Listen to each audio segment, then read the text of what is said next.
as they step up a contingency plan for a potential attack against Iran. The Ministry of Defense say the US may decide to accelerate plans for strikes against key Iranian facilities. And you will hear of wars and rumors of wars. See that you are not troubled, for all these things must come to pass. But the end is not yet. For nation will rise against nation, and kingdom against kingdom. And there will be famines, pestilences, and earthquakes in various places. The sound of drums matching the words of the popular demands in Syria. Bashar, your turn is next. Tens of thousands of protesters took to the streets of Homs, repeating the demands they have been making for more than 7 months. They want their president to go. They want international protection and a no-fly zone to be imposed, taking a direct aim at the Arab League for inaction to end the unrest. This banner asks, did the Arab Initiative stop our bloodshed? Protesters in Kafar Inbil in Idlib carried banners calling for urgent help and intervention. And in Kafar Ruma, men, women, old and young defied the brutal crackdown.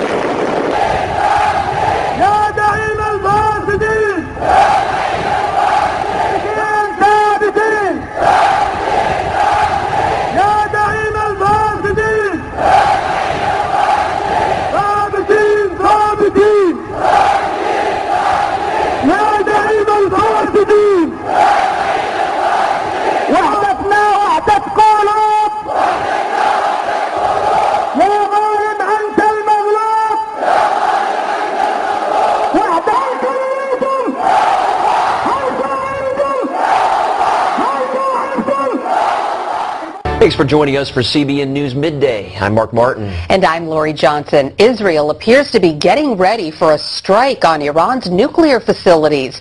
Prime Minister Benjamin Netanyahu has talked to his cabinet about military action.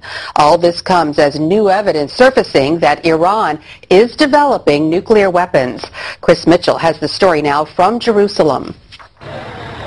Israeli intelligence believes Iran is continuing its pursuit of nuclear weapons, and Israeli leaders are talking more about what they need to do about it.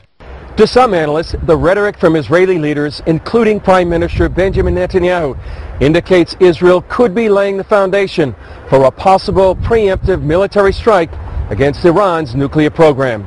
For example, in comments earlier this week, Netanyahu warned Iran posed a grave threat to the world, the Middle East, and Israel.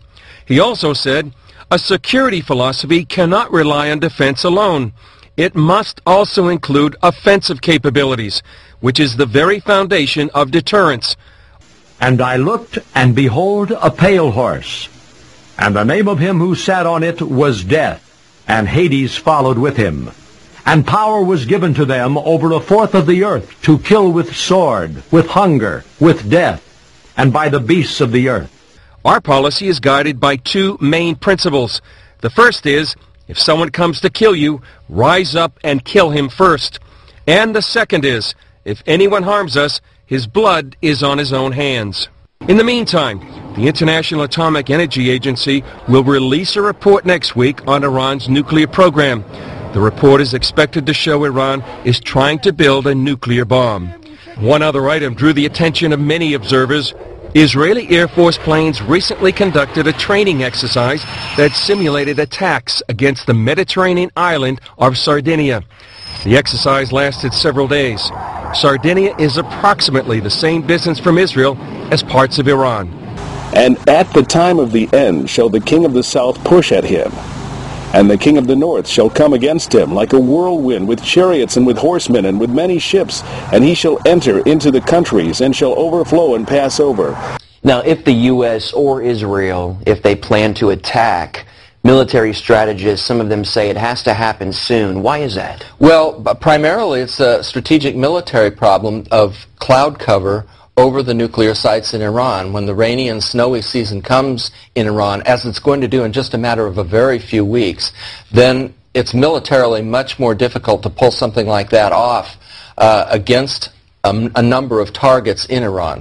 Now, Prime Minister Benjamin Netanyahu has been warning people for years, warning the world international community for years about Iran's nuclear threat. Why do you think so little has been done? Well, that is the central question, and the thing is that Iran has been essentially at war with the United States since 1979. And the king shall do according to his will. And he shall exalt himself and magnify himself above every god, and shall speak marvelous things against the God of gods, and shall prosper till the indignation be accomplished, for that is determined shall be done. But we haven't dealt with Iran, which is the primary fomenter of terrorism in the world, and is the country that wants to go nuclear, and is the country where the leaders believe that the Mahdi, the 12th Imam, is coming and will hasten in the Messianic Muslim golden age. We need to create chaos to do it. So we've seen the signs there. Netanyahu's been warning for the better part of a decade that you can't let Iran go nuclear, and yet that seems to be what the world is on the verge of doing. He shall enter also into the glorious land, and many countries shall be overthrown, but these shall escape out of his hand, even Edom and Moab, and the chief of the children of Ammon. Well, you know, Israeli President Shimon Peres says an attack on Iran is, quote, closer, and he says more and more likely. Do you think it will happen?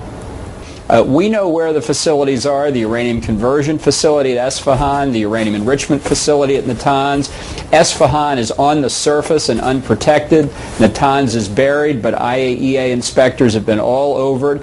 This is within Israel's capabilities. Certainly it's true the United States could do it better. And what's also true is the more time that goes on, the greater the likelihood Iran will disperse and better protect additional duplicate facilities, which is why, in my opinion, Israel is going to need to strike soon, and in fact should have struck long ago. What if the Obama administration is against it? Well, I think it'll be tough for the Obama administration. Israel's not going to ask our permission. The fact that Panetta couldn't get a straight answer is no surprise. It's been true for a long time. Israel didn't ask